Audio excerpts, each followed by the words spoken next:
Hello friends, সবাইকে জানাই শুভ সকালের শুভেচ্ছা।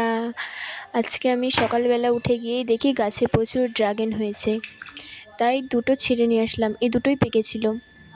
প্রথমে এটাকে আমি জলে ধুয়ে নিচ্ছি, তারপরে জল থেকে উঠিয়ে নিলাম, তারপরে ছুরি দিয়ে এগুলোকে কাটবো, খোসাটা ছাড়িয়ে নেব।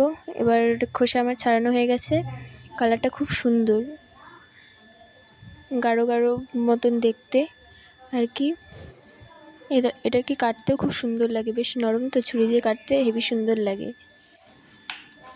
এই ফল খাওয়া খুবই উপকার, কারণ এতে প্রোটিন ভিটামিন সবগুলো থাকে। এর বীজগুলোও মরমর করে খেতে ভালো লাগে।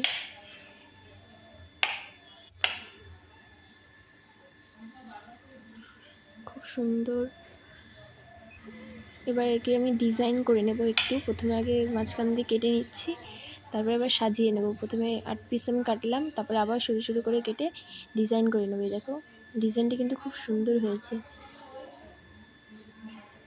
ডিজাইনটা আমার মনে যা এসেছিলো আমি তাই করেছি। ডিজাইনটা আমার এত ভালো লেগেছে যে কি বলবো।